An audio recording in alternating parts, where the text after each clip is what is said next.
साथियों नमस्कार, बहुत स्वागत है आपका डी&के एकेडमी में। मैं हूं भगवत दांगी, फाउंडर डी&के एकेडमी। बात करेंगे भारतीय राज व्यवस्था का। ये 14वां पार्ट है, यानी पार्ट 14। इससे पहले तक हमने अभी तक 13 पार्ट देख लिए हैं। यदि अभी तक आपने उन वीडियोस को नहीं देखा है तो कृपया उन वीडियोस को एक बार आप जरूर देख लें। आज के वीडियो में हम बात करेंगे मौलिक अधिकारों की, जो मौलिक अधिकार का दूसरा पार्ट है। मौलिक अधिकार के एक पार्ट उसके ऊपर हो चुका है, जिसमें हमने समता का अधिकार और मौलिक अधिकारों का अर्थ, उनका सामान्य अधिकारों से अंतर और उनके सामान्य में सामान्य जानकारी के बारे में बात की थी। इस वजह में आज बात करेंगे जो हमारा स्वतंत्रता का अधिकार है, उसका पूरी चर्चा इसमें हम करने वाले हैं। ये जो हमारा वीडियो होगा ये आपको IAS के लिए, PCS के लिए और जितने भी ऑल कॉम्पिटिटिव एग्जाम्स होते हैं उन सभी के लिए समान रूप से उपयोगी होने वाला है। तो बहुत ध्यान से इस वीडियो को आप देखें। चलिए शुरू करते हैं।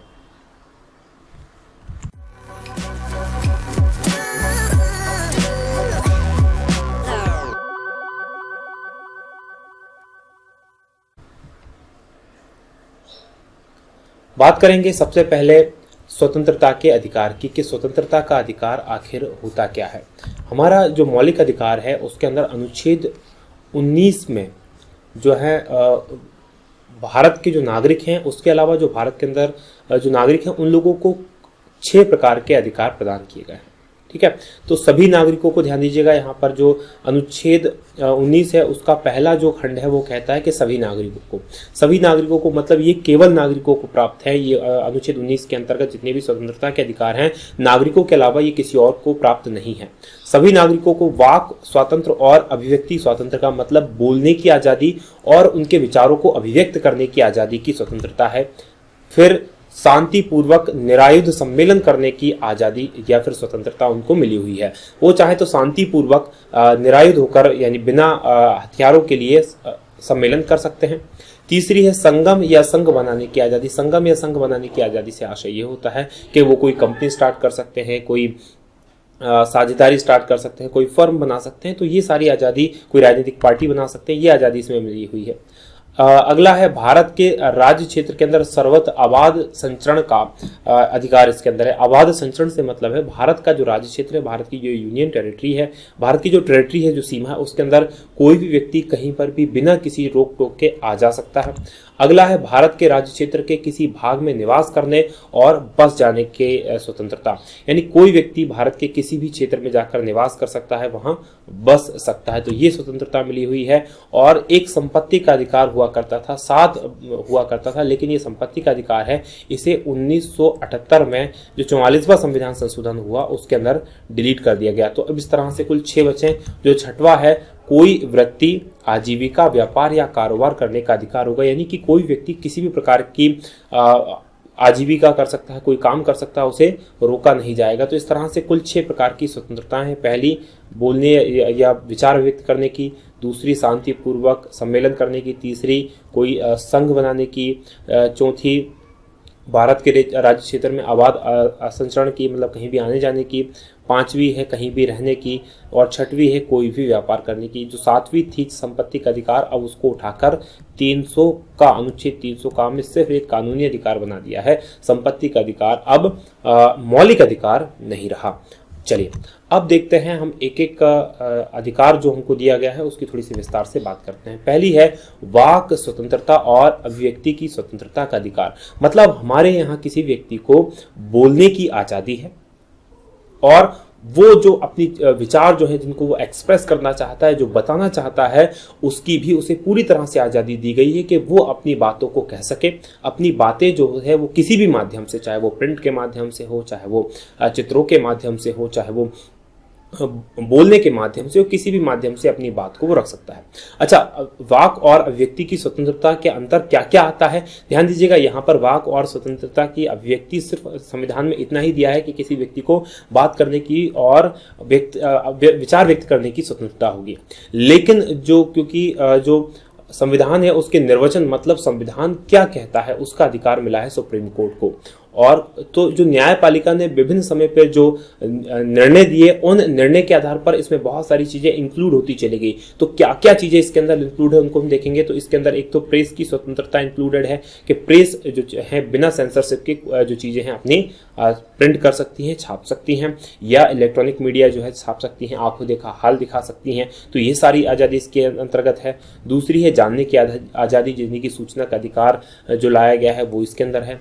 मतदाता को सूचना का अधिकार, मतदाता को सूचना का अधिकार से मतलब है मतदाता को ये जानने का अधिकार है कि जो कैंडिडेट चुनाव में लड़ रहे हैं उनकी क्या संपत्ति है, उनके क्या आर्थिक ब्यौरे क्या हैं, उनके ऊपर आपराधिक कितने मामले चल रहे हैं। तो ये सारी की सारी चीज़ें जानने का मतदाता को अधिकार है। इसीलिए जो नाम निर्देशन पत्र जो भरते हैं, कैंडिडेट्स भरते हैं, उनको अपनी सारी जानकारी इसमें देनी होती है। फिर है विदेश जाने का अधिकार। मेनका गांधी बनाम ये भारत सरकार एक मामला चला था सुप्रीम कोर्ट में, फिर उसने इसमें निर्णय दिया गया था कि सभी व्यक्तियों को विदेश जाने का भी अधिकार प्राप्त है। तो ये एक इंपॉर्टेंट है। धरना करने का और प्रदर्शन करने का अधिकार भी शामिल। ध्यान दीजिएगा कि लोकतंत्र में अपनी बातों को मनाने के लिए, अपनी बातों को सरकार तक पहुंचाने के लिए प्रदर्शन किए जाते हैं और धरनों का सहारा लिया जाता है। तो ये हमारा मौलिक अधिकार है। लेकिन हड़ताल का अधिकार बिल्कुल भी नहीं है। अगर कोई चाहे कि हड़ताल कर ले तो वो अधिकार नहीं है। और धरने और प्रदर्शन की भी एक सीमा है, निर्बंधन इन पर लगाया गया है। ये सारे के सारे जो अधिकार हैं, खासकर अनुच्छेद 19 के, ये एब्सोल्यूट नहीं है, ये आत्यंतकारी नहीं है। इनके ऊपर कुछ निर्बंधन लगाए हैं कि किन किन मामलों में इन पर रोक लगाई जा सकती है, तो वो भी हम देखेंगे। तो धरना प्रदर्शन जब तक हिंसात्मक ना हो, और शांतिपूर्वक धरना प्रदर्शन आप कर सकते हैं, उसको हिंसात्मक नहीं होना चाहिए। तो देखें कि निर्बंधन यानी कि इस पे क्या क्या वाजिब कारण है, किन किन कारणों पे इस पर रोक लगाई जा सकती है, किन किन कारणों के द्वारा इसको कम किया जा सकता है। तो अनुच्छेद जो 19 का खंड 2 है, उसके अनुसार निम्न आधार पर इस पर निर्बंधन लगाया गया है। किस पर? वाक स्वतंत्रता और अभिव्यक्ति की स्वतंत्रता पर। एक तो पहली चीज भारत की प्रभुता और अखंडता। अगर कोई ऐसी बात कर रहा है जिससे भारत की एकता और अखंडता जो प्रभुता है उस पर खतरा है, तो वो उसकी बोलने की आजादी को नहीं माना जाएगा। राज्य की सुरक्षा, कोई ऐसी बात कर रहा है, कोई ऐसी गुप्त सूचना लीक कर रहा है जिससे देश की सुरक्षा पर खतरा उत्पन्न हो रहा है, तो वो नहीं माना जाएगा। विदेशी राज्यों के साथ मैत्रीपूर्ण संबंध। देखिए, विदेशी राज्यों के साथ हमारे संबंध होते हैं, तो उन संबंधों में कोई किसी देश को गाली दे रहा है, कोई रिस्पॉन्सिबल पर्सन है जो किसी देश के बारे में उल्टा सीधा कह रहा है, जिससे हम दो देशों के बीच की दोस्ती खराब होने का डर है, तो वो चीज़ नहीं होगी। लोक व्यवस्था, लोक व्यवस्था मतलब कोई इस तरह से बातें कर रहा है मार्केट में या लोगों के बीच में जिससे अव्यवस्था फैलने का भय, लोगों को भड़कने का डर है, तो उसके मामले में। शिष्टाचार और सदाचार के हित में, तो शिष्टाचार की सामान्य बातें होती है कि कोई किसी को गाली नहीं दे सकता, कोई किसी को अपशब्द नहीं कह सकता, कोई किसी पे मानहानि नहीं कर सकता। तो इस तरह से चीज़ों के ऊपर। इसके अलावा न्यायालय अवमानना, मानहानि और अपराध के उद्दीपन के संबंध में, न्यायालय की अवमानना कोई नहीं कर सकता। न्यायालय ने कोई निर्णय दिया है तो वो निर्णय जो होगा सभी लोगों को मानना होगा। यदि सभी लोग उस निर्णय को नहीं मान रहे हैं या कोई लोग इस व्यक्ति को नहीं मान रहे हैं, तो ऐसा नहीं कि वो ये उसके विचार की या व्यक्ति की स्वतंत्रता है, वो उसके निर्णय के, सुप्रीम कोर्ट के निर्णय के खिलाफ कोई या फिर कोर्ट के निर्णय के खिलाफ कोई नहीं जा सकता, नहीं बोल सकता। फिर मानहानि किसी की नहीं की जा सकती और अपराध का उद्दीपन नहीं किया जा सकता। ऐसा नहीं कह सकता या तो तुम मर्डर कर दे, मैं तेरे साथ खड़ा हूं, तो ये बोलेगा कि साहब मैं तो अपने विचार एक्सप्रेस कर रहा था, ऐसा बिल्कुल नहीं है। इससे क्या होगा? अपराध का उद्दीपन होगा, मतलब अपराध भड़कने की संभावना, दंगा भड़कने की संभावना है कि आप सब लोगों को मार डालो, मैं आपके साथ हूं, या इस तरह के जो कई बार नेता आक्रोश में कह जाते हैं या फिर लोग कह जाते हैं, तो इन चीजों का इसमें निषेध किया गया है कि इनके आधार पर वाक स्वतंत्रता और व्यक्ति की स्वतंत्रता पर जो है निर्बंधन लगाया जा सकता है, इसको रोका जा सकता है। तो इसके साथ इसके ये पॉइंट्स है। चलिए दूसरा हम देखते हैं। दूसरा है शांतिपूर्वक निरायुध सम्मेलन करने का अधिकार। ये सभी लोगों को मिला हुआ है कि आप शांतिपूर्वक आप अपने समाज की बैठक बुलाना चाहते हैं, या कोई राजनीतिक दल है कोई बैठक बुलाना चाहते हैं, या किसी भी प्रकार का आपका समूह है, तो आपको ये मौलिक अधिकार है कि आप बिना हिंसा किए, बिना कोई हथियार लिए शांतिपूर्वक सार्वजनिक जगह पर सम्मेलन कर सकते हैं। हाँ, उसकी कुछ पूर्व सूचनाएं जो लेनी होती है, पूर्वानुमतियां लेनी होती है, वो आप लें। उसके बाद आपको कोई नहीं रोक रहा है कि आप किसी प्रकार का सम्मेलन करने से आपको नहीं रोकेगा। लेकिन इसके ऊपर भी कुछ निर्बंधन लगे हैं। निर्बंधन मतलब इसको भी कुछ रेस्ट्रिक्शंस हैं कि ऐसा नहीं कि सिंपल कोई भी कहीं खड़ा हो गया और बोले यहीं हमें सभा करनी है, मैं तो रोड पे ही सभा करूंगा, तो ये ऐसा नहीं होगा। क्या निर्बंधन इस पर लगे हैं? अनुच्छेद 19(3) के अनुसार निम्न आधार पर इस पर निर्बंधन लगाए गए हैं। पहला, भारत की प्रभुता अखंडता या फिर लोक व्यवस्था के हित में। तो ये दो आधार पर इसमें निर्बंधन लगाए गए हैं कि भारत की जो प्रभुता है, एकता, अखंडता है और लोक व्यवस्था, इसमें ऐसा नहीं कि मैं तो हाईवे बैठ के साहब इसी पे हमको तो हमारा सम्मेलन करना, हमारी जो मीटिंग बुलानी, तो ऐसा नहीं होगा। या भारत की प्रभुता, एकता, अखंडता जो है, इससे अगर किसी सम्मेलन को खतरा हो रहा है कि भाई हमारी मीटिंग साहब भारत से अलग होने के लिए है, तो वो हम अलाउ नहीं करेंगे। तो इन चीजों के ऊपर इस पर निर्बंधन लगाया गया है। वही बात करते हैं संगम या संघ बनाने का अधिकार। देखिए, संगम या संघ बनाने के अधिकार में शामिल है कोई राजनीतिक पार्टी कोई बना सकता है, कोई श्रमिक संघ बना सकता है, कोई कंपनी बना सकता है, कोई सोसाइटी, कोई पार्टनरशिप। तो इस तरह से जितने भी समूह होते हैं वो कोई बना सकता है और उनको रन कर सकता है। ये उसका मौलिक अधिकार है, उससे ये कोई नहीं छीन सकता। लेकिन इस पे फिर कुछ निर्बंधन लगाए गए हैं। हमने देखिएगा हर चीज में एक लेकिन लगा हुआ है। खासकर ये स्वतंत्रता का अधिकार जो है, इसमें बहुत सारे लेकिन लगे हुए हैं, क्योंकि अगर किसी को अनलिमिटेड स्वतंत्रता दे दी गई तो वो निश्चित तौर पर दूसरे की स्वतंत्रता का हनन करेगा। उसको स्वतंत्रता दी गई है सिर्फ उतनी ही जितनी में वो दूसरे की स्वतंत्रता का हनन ना करे। तो इसके लिए क्या निर्बंधन लगाए गए हैं? इस पर भी दो आधार पर निर्बंधन लगाया गया है। अनुच्छेद 19 खंड 4 के अनुसार भारत की प्रभुता और अखंडता और लोक व्यवस्था या सदाचार, इन दो के आधार पर इसमें निर्बंधन लगाया गया है कि भाई आप कंपनी तो बनाओ, लेकिन ऐसा कोई संगठन नहीं बना सकते जो कहा चाहता है कि भाई हमें तो भारत से अलग होना है, या फिर ऐसा कोई संगठन नहीं बना सकते जो लोक व्यवस्था या सदाचार के हित में ना हो कि भाई हम तो ऐसा संगठन बनाएंगे जो खुलेआम मर्डर करता है या खुलेआम गंदे काम करता है, हम ऐसा संगठन बनाएंगे। तो ऐसे संगठन बनाने की आपको आज़ादी बिल्कुल भी नहीं है। इन पर रेस्ट्रिक्शंस लगाए गए हैं। वही बात करें भारत के राज्य क्षेत्र में सर्वत्र आबाद संचरण का अधिकार, मतलब भारत का जो राज्य क्षेत्र है उसके अंदर आप कहीं भी बिना रोके टोके आप घूम सकते हैं, आप कहीं भी जाएं। इस पर थोड़ा सा एक्सेप्शन लगा हुआ है जम्मू कश्मीर में। जम्मू कश्मीर अगर आप जाते हैं तो वहां आप जा तो सकते हैं, लेकिन वहां पर रुक नहीं सकते। ये थोड़ा सा अगले उसमें ये आएगा, लेकिन आप आने जाने में आपको कहीं भी रोक नहीं, ना जम्मू कश्मीर में रोक है, ना कन्याकुमारी, ना इधर असम, ना अरुणाचल प्रदेश, ना गुजरात। मतलब भारत के कोने कोने में आप बिना किसी रोक टोक के जा सकते हैं। लेकिन इसके ऊपर भी कुछ निर्बंधन लगाए गए हैं। क्या निर्बंधन लगाए गए हैं? अनुच्छेद 19(5) के अनुसार देखें तो साधारण जनता के हित में या किसी अनुसूचित जनजाति के हितों के संरक्षण के लिए युक्ति युक्त निर्बंधन लगाए गए हैं। साधारण जनता के हित में कैसे? जैसे अभी एक दादरी कांड हुआ था, आपको पता है उत्तर प्रदेश के अंदर एक व्यक्ति को मार दिया गया था जनता के द्वारा। वहां बहुत सारे नेता पहुंचना चाह रहे थे, तो पुलिस ने क्या किया था और प्रशासन ने क्या किया था, उन नेताओं के पहुंचने पर रोक लगा दी थी। किस आधार पर? कि अगर ये लोग वहां पहुंचे तो उससे वहां की जो स्थितियां हैं वो बिगड़ सकती हैं, गंभीर हो सकती हैं, इसलिए उनको पहुंचने से वहां रोक दिया गया था। ऐसा माना जाता है कि इनके पहुंचने से वहां दंगा वगैरह भड़क सकता है, तो इस आधार पर किसी को आने जाने से रोका जा सकता है कि साधारण जनता के हित में। दूसरा, भारत के अंदर चूंकि अनुसूचित जनजातियां रहती हैं और ये अनुसूचित जनजातियां अपनी जो संस्कृति है उसे बनाकर रखना चाहती हैं, तो इन संस्कृतियों को बनाए रखने के लिए क्या है कि वो चाहती हैं इसमें बाहरी हस्तक्षेप ना हो। जैसे अंडमान निकोबार की कुछ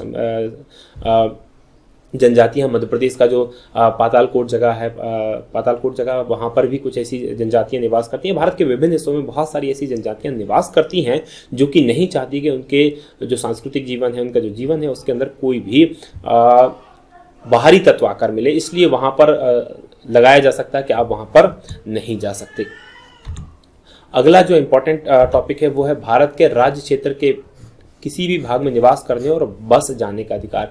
कोई भी व्यक्ति भारत के किसी भी क्षेत्र के अंदर बस सकता है, रह सकता है, उसे उसके लिए अलग से परमिशन लेने की जरूरत नहीं है। सिर्फ जम्मू कश्मीर को छोड़कर, जम्मू कश्मीर में आप बस नहीं सकते, वहां केवल जम्मू कश्मीर के नागरिक बस सकते हैं, क्योंकि वहां पर धारा 370 जो कि जम्मू कश्मीर के लिए स्पेशल प्रावधान करती है वही लागू है, इसलिए वहां की थोड़ी प्रॉब्लम है। बाकी आप भारत के अंदर कहीं भी रह सकते हैं, बस सकते हैं, आपको उसके लिए स्पेशल सर्टिफिकेट की आवश्यकता नहीं होगी। इसमें भी कुछ निर्बंधन लगाए गए हैं, ये भी साधारण जनता के हित में निर्बंधन है और अनुसूचित जनजातियों के संरक्षण के लिए युक्त निर्बंधन अनुच्छेद 19(5) के अनुसार ही लगाए गए। ध्यान दीजिएगा, खंड 5 के अनुसार ही लगाया गया है, आवास संचरण के लिए भी और बसने के लिए भी, कि भाई साधारण जनता का हित है, कोई साधारण जनता के प्रॉब्लम हो सकती है, तो इसलिए वहां पर कोई नहीं बसे, या अनुसूचित जनजाति का कोई क्षेत्र है, संरक्षित क्षेत्र है, तो वहां कोई ना बसे। तो इन चीजों के ऊपर कुछ निर्बंधन लगाए गए हैं। अगला जो है कोई वृत्ति, उपजीविका, व्यापार या कारोबार करने का अधिकार। आपको ये पूरा अधिकार है कि आप किसी भी प्रकार का कोई भी कारोबार कर सकते हैं, इसको आपको करने से कोई नहीं रोकेगा। लेकिन इसके ऊपर भी लगाया गया है, ऐसा नहीं कि आपके पास डॉक्टर की डिग्री नहीं है या फिर फार्मेसी की डिग्री नहीं है और आप मेडिकल खोल लें, ऐसा बिल्कुल भी नहीं होगा। क्या क्या इसके ऊपर निर्बंधन लगाए गए हैं वो देख लें। पहला निबंधन अनुच्छेद 16(6) के अनुसार इस पर लगाया गया है कि साधारण जनता के हित में, मतलब साधारण जनता के हित में ऐसा नहीं कि आप कुछ भी करने को लग जाएं, साधारण जनता का उससे अहित होता है तो ऐसा काम आप नहीं करेंगे। जैसे कि आप कहीं भी उठा के आपने कुछ भी बेचने के लिए लग गए, या फिर आपने जो स्लॉटर हाउस है वो रहवासी क्षेत्र के अंदर खोल लिया, या आप पेट्रोल पंप है वो आपने रहवासी क्षेत्र के अंदर अगर पेट्रोल पंप खोल लिया तो उसमें भी कुछ नियम वगैरह होते हैं, उनको आपको फॉलो करना पड़ेगा। ये चीज़ें आप नहीं कर सकते। उसके अलावा सरकार कुछ कानून बना सकती है, कानून बनाकर इन पर रेस्ट्रिक्शंस लगा सकती है। तो ये कानून कौन कौन से होंगे? देखिए, कोई व्यक्ति उपजीविका, व्यापार या कारोबार, ये सारी एक ही चीजें हैं। कोई भी व्यापार कारोबार करने के लिए आवश्यक वृत्तिका या तकनीकी अर्हताओं से, मतलब जैसे कि आपको स्टार्ट करना है एक मेडिकल, तो उसके लिए आपके पास एक पर्टिकुलर डिग्री होनी चाहिए, फार्मेसी की डिग्री, उसके बाद ही आप मेडिकल स्टार्ट कर सकते हैं। आपको डॉक्टर बनना है तो आपके उसके लिए आपको पहले में MBBS या डॉक्टर की जो डिग्री होगी वो करनी पड़ेगी, यानी आपके पास उस फील्ड से टेक्निकल नॉलेज आपको होना चाहिए, नहीं तो आप ऐसे कुछ भी स्टार्ट नहीं कर सकते। उसके अलावा राज्य द्वारा या राज्य के स्वामित्व या नियंत्रण में किसी निगम द्वारा कोई व्यापार, कारोबार, उद्योग या सेवा नागरिकों का पूर्णता या भागता अपवर्जन या अन्यथा चलाए जाने से। देखिए, इसको थोड़ा सा पढ़ने में अजीब लगेगा लेकिन बहुत सिंपल सा है कि सरकार है, सरकार के अधीन कोई कार्यालय है, वो ही कुछ ऐसे काम होते हैं जो केवल वही कर सकते हैं। जैसे भारत के अंदर केरोसिन बेचने का काम, केरोसिन आपको सिंपल दुकानों पर नहीं मिलेगा, वो केवल शासकीय उचित मूल्य की जो दुकानें होती है वहीं पर मिल सकता है। या सरकारी जो आयुध निर्माण जो होता है, जो सेना के लिए आयुध बनाए जाते हैं, हथियार बनाए जाते हैं, वो काम भी केवल सरकार कर सकती है। तो कुछ ऐसे काम है जो सरकार केवल सरकार ही कर सकती है, उस पर नियंत्रण रखा हुआ है कि नागरिकों के लिए वो काम उपलब्ध नहीं है। तो ये इस संबंध में सरकार चाहे तो कानून बना सकती है। फिर है अगला अनुच्छेद 20। अनुच्छेद 19 को हमने पढ़ लिया, 6 प्रकार की स्वतंत्रता को हमने पढ़ लिया। अब पढ़ेंगे अनुच्छेद 20। अनुच्छेद 20 कहता है अपराधों के लिए दोष सिद्धि के संबंध में संरक्षण। मतलब किसी व्यक्ति ने कोई अपराध किया है तो उसके दोष सिद्धि के उसको किस तरह से दोष सिद्ध ठहराया जाएगा, उसके संबंध में क्या कहता है। देखिए, क्या कहा कि कोई व्यक्ति अपराध के लिए तब तक दोष सिद्ध नहीं ठहराया जाएगा जब तक कि उसने ऐसा कोई कार्य करने के समय, जो कार्य करते समय लागू किसी विधि के अपराध है। मतलब कोई उसने ऐसा कार्य किया है, कोई काम किया है, आज की तारीख में उसने मालूम पड़ा किसी को तमाचा मार दिया, और आज की तारीख में तमाचा मारना कोई अपराध नहीं है, तो उसे उस चीज के लिए दोष सिद्ध नहीं ठहराया जाएगा, उसके लिए उसको क्रिमिनल नहीं माना जाएगा कि आपने ये अपराध किया है, क्योंकि आज की तारीख में ऐसा कोई कानून नहीं है जो तमाचा मारने को अपराधी कहता। मैं बता रहा हूँ, हो सकता है कानून हो, मैं ये नहीं बता रहा हूँ, एक सिंपल सा आपको समझाने के लिए कह रहा हूँ कि कोई भी ऐसा काम नहीं करेगा जो आज की तारीख में अपराध है तो वो अपराध माना जाएगा, लेकिन आज की तारीख में किसी भी कानून में कोई चीज अपराध नहीं है तो वो अपराध नहीं मानी जाएगी। तो दूसरी, कोई दांडिक विधि जो हो गई भूतलक्षी प्रभाव से लागू नहीं की जा सकती। यही नियम दंड की मात्रा में वृद्धि करने पर भी लागू होता है। बहुत इंपॉर्टेंट है। दांडिक विधि से मतलब है, जैसे आज मैंने आपको बताया कि तमाचा मारना कोई अपराध नहीं है, मान लो, ठीक है, लेकिन 2 साल बाद सरकार नियम बना देती है कि भाई किसी को कोई तमाचा मारता है तो उस पर 2 साल की सजा होगी। तो ये अगर किसी ने 2 साल पहले तमाचा मारा था या आज कोई तमाचा मार रहा है और सरकार ने 2 साल बाद वो कानून बनाया, तो ऐसा नहीं करेंगे कि साहब आपने 2018 में कानून बनाया था, 2017 में जिन लोगों ने तमाचा मारा था उन सब लोगों को हमने जेल में डालेंगे, ऐसा नहीं होगा। भूतलक्षी प्रभाव यानी जो पीछे की डेट से उसको लागू नहीं किया जाएगा। अगर आज कानून बना है तो आज से ही वो लागू होगा, उसमें दंड का प्रावधान आज से होगा, पीछे से नहीं होने वाला कोई दंड का प्रावधान।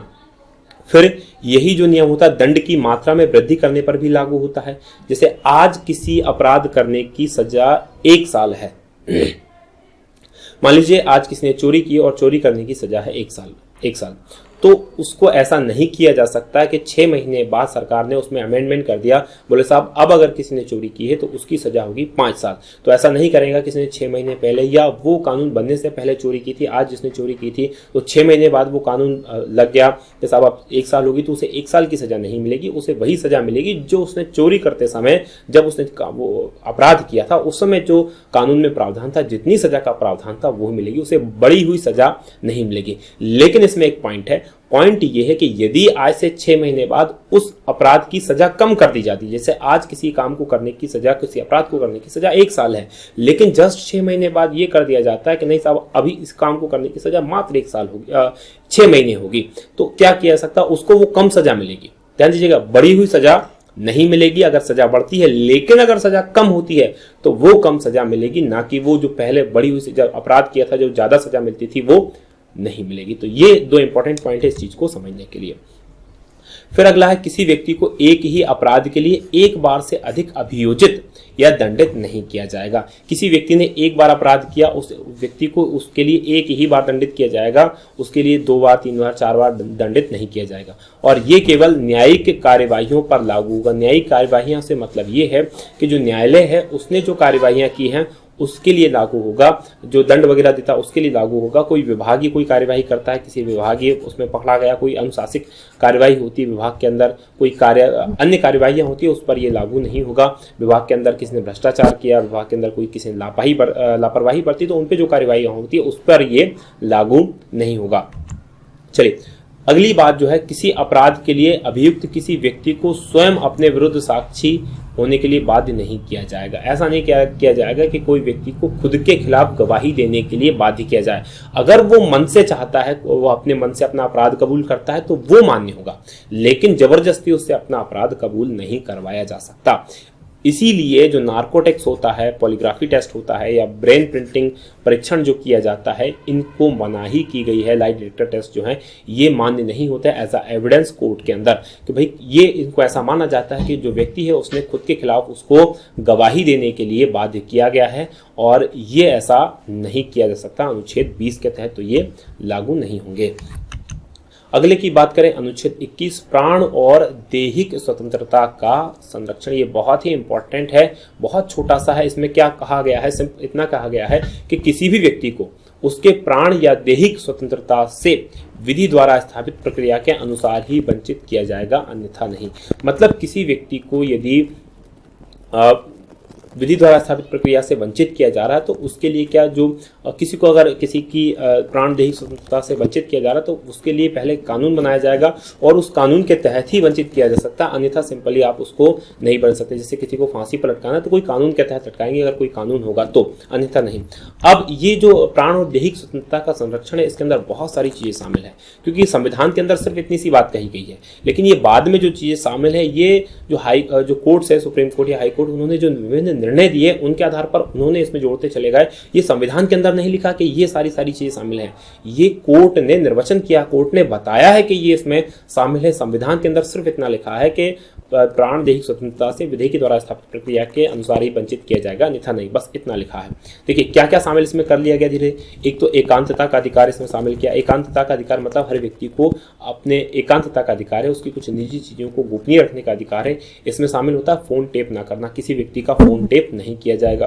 फिर है शिक्षा पाने का अधिकार इसके अंदर है, चिकित्सा का अधिकार इसके अंदर है, निःशुल्क खाद्य सामग्री पाने का अधिकार है। यदि कोई व्यक्ति ऐसा है जिसको खुद कमाकर नहीं खा सकता या अक्षम है तो उसका अधिकार है कि उसे निःशुल्क खाद्य सामग्री मिले, तो इसी के लिए खाद्य सुरक्षा गारंटी अधिनियम लेके आए हैं। धूम्रपान के निषेध का अधिकार है और इसी के आधार पर अब जो सार्वजनिक जगह है वहां पर धूम्रपान नहीं किया जा सकता। जीवनोपार्जन का अधिकार है। जीवनोपार्जन के लिए मतलब वो अपने काम के लिए, ऐसा नहीं कि सिर्फ वो जिंदा रहने के लिए वो अपनी आजीविका कमा सकता है। निःशुल्क विधिक सहायता का अधिकार, यदि कोई व्यक्ति विधिक सहायता उसे नहीं मिल रही है, वो अपना अच्छा वकील नहीं कर सकता, तो उसे वो कानूनी सलाह भी फ्री में मिलेगी। आश्रय का अधिकार है, जिन लोगों के पास घर नहीं है उनको आश्रय का अधिकार है। कोई महिला बच्चे को पैदा करे या ना करे, ये अधिकार महिलाओं के पास सुरक्षित है प्राण और दैहिक स्वतंत्रता के संरक्षण के तहत। और महिला कर्मियों के यौन उत्पीड़न का, ये सारे अधिकार हैं जो विभिन्न समय पर जो हाई कोर्ट है, सुप्रीम कोर्ट है, उन्होंने इसके अंदर जोड़ा है कि हाँ, ये माना है कि ये भी प्राण और दैहिक स्वतंत्रता के संरक्षण के तहत आएंगे। अगली बात करें, अनुच्छेद 21 का इसके तहत जोड़ा गया है और ये जोड़ा गया है 86वां संविधान संशोधन, और 86वां संविधान संशोधन हुआ है 2002 में। इसके तहत ये किया गया है कि राज्य 6 से 14 वर्ष की आयु वाले सभी बालकों के लिए निःशुल्क और अनिवार्य शिक्षा देने की रीति में जो राज्य विधि द्वारा अवधारित करे उपबंध करेगा। मतलब राज्य जो होगा उसको ये बनाना पड़ेगा कि 6 से 14 वर्ष के सभी बच्चों को निःशुल्क और अनिवार्य शिक्षा मिले, मतलब फ्री में भी मिले और ये कंपलसरी हो उनके लिए कि उनको शिक्षा प्राप्त की जाए। और इसी के लिए सरकार ने फिर RTE, राइट टू एजुकेशन कानून बनाया जिसमें ये 1 अप्रैल 1 अप्रैल 2010 से इसको फिर लागू कर दिया गया 2016 से, और 2009 में बनाया था, फिर ये 1 अप्रैल से लागू कर दिया गया। तो ये एक बहुत इंपॉर्टेंट कानून है जो कि शिक्षा के अधिकार के तहत बनाया गया है। पहले ये जो था ये एक शिक्षा का अधिकार जो था ये पहले अधिकार नहीं था, पहले ये राज्य के नीति निर्देशक तत्वों में शामिल था, वहां से इसे हटा के यहाँ ला दिया गया है। अब इस अनुच्छेद आखिरी है इसका, अनुच्छेद 22, कुछ दशाओं में गिरफ्तारी और निरोध से संरक्षण के किन दशाएं जो होंगे जिसमें किसी व्यक्ति को गिरफ्तार और निरोध से किस तरह से संरक्षण दिया गया है, ये बताया गया है अनुच्छेद 22 के अंदर। देखिए, सबसे पहले यदि किसी व्यक्ति को गिरफ्तार किया जाता है तो ऐसी गिरफ्तारी के कारणों से यथाशीघ्र अवगत कराया जाएगा कि आपको किस कारण से गिरफ्तार किया गया है, और बिना अभिरक्षा में निरुद्ध नहीं रखा जाएगा। उसे ऐसा बिना कारण बताया, उसे ऐसा नहीं कि पुलिस वाले ने कस्टडी में ले लिया, उसे गिरफ्तार कर लिया, बिना बताए उसे कस्टडी में नहीं लिया जाएगा। उसके अलावा उसे अपनी रुचि के विधि व्यवसाय यानी वकील से परामर्श करने और प्रतिरक्षा करने के अधिकार से वंचित नहीं किया जाएगा। उसे पूरा अधिकार होगा कि वो अपना बचाव करे और अपने बचाव के लिए वो जो वकील चाहे वो वकील करे और वो अपना बचाव कोर्ट में करे, ये उसको पूरा अधिकार होगा।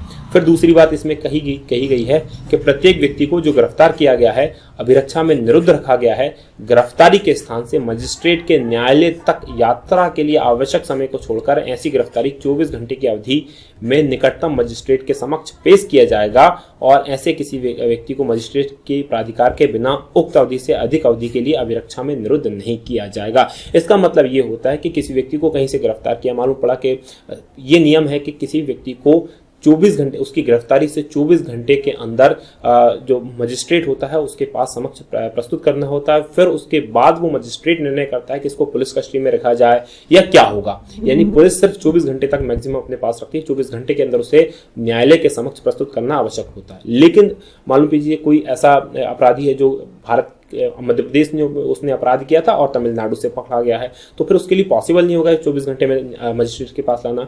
तो फिर उसको जहां से पकड़ा गया है, तो उसकी जहां से पकड़ा गया है और न्यायालय तक जब पहुंचाएगा उसके बीच में जो यात्रा का समय होगा उसको माइनस करने के बाद 24 घंटे के अंदर उसको न्यायालय के पास पहुंचाना होगा। अब इसमें कुछ चीजें और हैं, ये जो बातें हैं जैसे खंड 3 इसमें कहता है कि खंड 1 और 2 की कोई भी बात, यानी ये बात और ये बात किस पर लागू नहीं होती, ये इन दो व्यक्तियों पर लागू नहीं होती। किस पर? एक तो तत्समय शत्रु अन्य देशीय, यानी उस समय किसी देश से हमारा युद्ध चल रहा है, हमारा कोई शत्रु देश है, उस देश का अगर कोई नागरिक है या कोई किसी विदेश का नागरिक है तो वो उसके ऊपर ये दोनों चीजें लागू नहीं होती 24 घंटे में उसके पास और गिरफ्तारी के कारणों से अवगत कराने वाली। दूसरी, निवारक निरोध का उपबंध करने वाली किसी विधि के अधीन गिरफ्तार या निरुद्ध कोई व्यक्ति। निवारक निरोध करके एक कानून होते हैं, ऐसे कानून जिसमें किसी व्यक्ति ने अपराध नहीं किया है लेकिन उसके अपराध किए जाने की आशंका है और उसकी आशंका के आधार पर ही उसे गिरफ्तार हम कर लें तो उसको कहा जाता है निवारक निरोध, मतलब जिससे पहले ही उसे रोक लेना, जो काम हुआ नहीं उससे पहले ही उसे रोक लेना। तो अगर सरकार ने कोई ऐसा कानून बनाया है निवारक निरोध से संबंधित, तो उस कानून के अधीन किसी को गिरफ्तार किया जाता है तो फिर ये ऊपर वाली 2 कंडीशंस उस पर लागू नहीं होती, उसको ये अधिकार नहीं मिलते। उसके अलावा जो अनुच्छेद 22 का अनुच्छेद खंड 4 से लेकर खंड 7 तक निवारक निरोध के बारे में बताया गया है कि आखिर निवारक निरोध क्या होता है और किस तरह से चीजें होती हैं। देखिए क्या बताया गया है कि सामान्यतः निवारक निरोध के तहत किसी व्यक्ति को 3 मास तक निरुद्ध किया जा सकता है, मतलब किसी व्यक्ति को 3 महीने तक नजरबंद कर देंगे। निरुद्ध करने का मतलब ये होता है उसे जेल में नहीं डाला जाता, उसे नजरबंद कर दिया जाता है उसके घर में या कहीं किसी भी जगह पर, वहां सारी सुविधाएं उसे रहती है, जेल जैसी व्यवस्था नहीं होती, बस उसको आने जाने कहीं भी नहीं दिया जाता। ये होती है निवारक निरोध या नजरबंदी। वहीं बात करें, केवल 2 दशाओं में 3 महीने से अधिक के लिए निरुद्ध किया जा सकता है। 2 कंडीशन है जब किसी व्यक्ति को 3 महीने से ज्यादा के लिए निरुद्ध किया जाएगा। कौन कौन सी कंडीशन है? पहली कंडीशन यह है कि उच्च न्यायालय के न्यायाधीशों से गठित सलाहकार बोर्ड ऐसा प्रतिवेदन दे। जिस व्यक्ति को निवारक निरोध के अंदर गिरफ्तार किया जाएगा उसके संबंध में एक जांच कराई जाएगी। जो उच्च न्यायालय के न्यायाधीश होंगे वो जांच करेंगे। यदि वो प्रतिवेदन देते हैं कि साहब इसको 2 महीने से अधिक, माफ कीजिएगा 3 महीने से अधिक के लिए निवारक निरोध में रखना चाहिए, तभी उसको 3 महीने से अधिक के लिए दिया जाएगा। या फिर संसद कोई कानून बनाती है और उस कानून के तहत उसे निरुद्ध किया जाता है। संसद ने कोई ऐसा कानून बनाया कि जिसके तहत किसी व्यक्ति को 3 महीने से अधिक के लिए रोका जा सकता है, तो इन 2 कारणों से ही किसी को 3 महीने से अधिक के लिए रोका जाएगा, अन्यथा नहीं रोका जाएगा। इसका खंड 5 कहता है कि निवारक निरोध विधि के अधीन किसी व्यक्ति को निरुद्ध किया जाता है तब आदेश करने वाला प्राधिकारी यथाशीघ्र उस व्यक्ति को गिरफ्तारी का कारण बताएगा और उसके विरुद्ध अभ्यवदन करने का अवसर देगा। यानी कि जिस व्यक्ति को निरुद्ध किया गया है उस व्यक्ति को उसकी गिरफ्तारी का कारण बताया जाएगा और उसे मौका दिया जाएगा कि वो अपनी गिरफ्तारी के खिलाफ आवेदन कर सके, उस पर सुनवाई की जा सके। फिर खंड 6 की बात इसमें कही गई कि खंड 6 में कहा गया है कि खंड 5 किसी बात का आदेश, किसी बात से ऐसा आदेश जो खंड में निर्दिष्ट है करने वाले प्राधिकारी के लिए ऐसे तथ्यों को प्रकट करना आवश्यक नहीं होगा जिन्हें प्रकट करना ऐसा प्राधिकारी लोकहित में विरुद्ध समझता है। यानी जिस व्यक्ति ने उसको गिरफ्तार किया है, यदि उसको लगता है कि इसको कारण नहीं बताया जाना चाहिए या कोई बात इसको नहीं बताना चाहिए क्योंकि ये बात लोकहित में नहीं होगी, इसलिए चाहे तो वो उसे ना भी बताए कि आपको क्यों गिरफ्तार किया गया है, क्यों नजरबंद किया गया है, उसको ना बताए। ये खंड 6 में कहा गया। खंड 7 कहता है कि संसद द्वारा विहित कर सकेगी, संसद विधि द्वारा विहित कर सकेगी कि किन परिस्थितियों में अधीन किस व्यक्ति को बिना सलाहकार बोर्ड की राय के 3 महीने से अधिक निरुद्ध किया जा सकता है। मतलब संसद ये कानून बनाएगी कि किन किन परिस्थितियां ऐसी होंगी जिन परिस्थितियों में किसी व्यक्ति को 3 महीने से ज्यादा आप रोक के रख सकते हो। दूसरा, किन मामलों में कितनी अधिकतम अवधि के लिए किसी व्यक्ति को निवारक निरोध का उपबंध करने वाली किसी विधि के अधीन निरुद्ध किया जा सकता है। मतलब कैसे, कौन कौन से मामले होंगे जब किसी व्यक्ति को कितनी अवधि होगी जिसके लिए आप रोक के रखें, तो इसके संबंध में कानून बनाने का काम सरकार करेगी। तो ये अनुच्छेद जो 7 है वो माफ कीजिएगा, अनुच्छेद 22 का जो खंड 7 है वो ऐसी विधि बनाने के लिए सरकार को शक्ति देता है कि सरकार ऐसी विधि बनाया जा सकेगी। और तीसरी चीज क्या है कि राय देने के लिए की जाने वाली जांच में सलाहकार बोर्ड द्वारा अनुसार की जाने वाली प्रक्रिया क्या होगी। तो ये 3 प्रकार की चीजें संसद को कानून बनाकर बनाने का अधिकार है कि जो उच्च न्यायालय के जो न्यायाधीश हैं उनका जो सलाहकार बोर्ड बनेगा, जो देगा राय कि भाई किसी व्यक्ति को 3 महीने से अधिक निरुद्ध रखा जाए या न रखा जाए, तो वो किस प्रक्रिया के तहत जांच करेगा, उसकी जांच करने की प्रक्रिया क्या होगी, इसके बारे में भी कानून बनाया जा सकता है। चलिए अब देखेंगे हम निवारक निरोध से संबंधित कौन कौन से कानून भारत के अंदर अभी तक बनाए गए हैं। तो पहला जो कानून बना है निवारक निरोध अधिनियम 1950 में ये बना था। 26 फरवरी 1950 को ये पहला निवारक निरोध अधिनियम था जो भारत की संसद ने बनाया था। इसके तहत क्या किया गया था कि राष्ट्र विरोधी तत्व जो थे, जो देश को नुकसान पहुंचाना चाहते थे, भारत की प्रतिरक्षा के प्रतिकूल कार्य जो करते थे, इनको रोकना था। इसको 1 अप्रैल 1951 को समाप्त हो जाना था, लेकिन समय समय पर धीरे धीरे फिर इसका अमेंडमेंट बढ़ाते गए। इस तरह से 31 दिसंबर 1971 को ये समाप्त हुआ, यानी 26 फरवरी 1950 से लेकर 1971 तक ये लागू था। फिर उसके बाद एक व्यवस्था बनाई गई आंतरिक सुरक्षा व्यवस्था अधिनियम, इसे मीसा के नाम से जाना जाता था। ठीक है, मीसा के नाम से इसे जाना जाता था। इसमें क्या 1971 में बनाया गया था, इसमें 44वें संविधान संशोधन के प्रतिकूल था, इसलिए इसके कारण इसे अप्रैल 1979 में समाप्त कर दिया गया।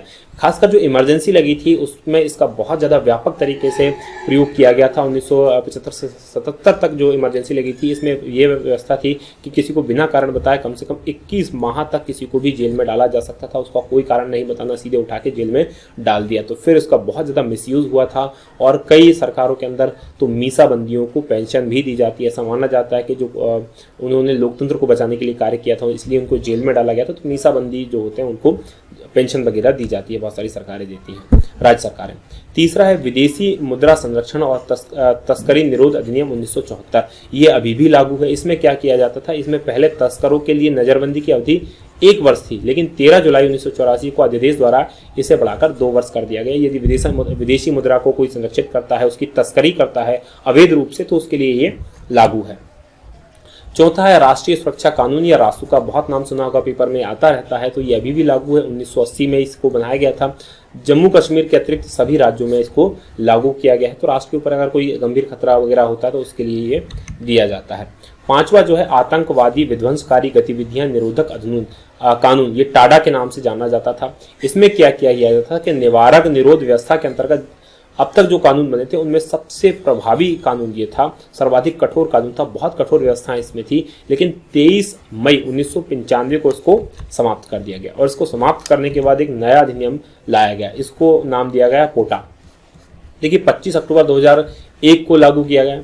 पोटा जो था टाडा का ही एक रूप था, जो टाडा था उसी के स्थान पर इसको लाया गया था। इसके अंदर कुल 23 आतंकवादी गुट थे जिनको प्रतिबंधित किया गया था। आतंकवादी और आतंकवादियों से संबंधित सूचना को छिपाने वालों को भी इसमें दंडित करने का प्रावधान था। पुलिस जो थी शक के आधार पर किसी को भी गिरफ्तार कर सकती थी और बिना आरोप पत्र उसके दाखिल किए 3 महीने से अधिक में 3 महीने तक उसे हिरासत में रख सकती थी। 3 महीने से अधिक के हिरासत में रखना तो फिर उसका आरोप पत्र उसके ऊपर दाखिल किया जाता था कोर्ट में, फिर कोर्ट तय करता था। पोटा के तहत गिरफ्तार व्यक्ति हाईकोर्ट या सुप्रीम कोर्ट में अपील कर सकता था, लेकिन यह अपील गिरफ्तारी के 3 महीने के बाद ही हो सकती थी, उससे पहले नहीं हो सकती थी। इस अधिनियम को 31 सितंबर 2004 को एक अध्यादेश के द्वारा समाप्त कर दिया गया।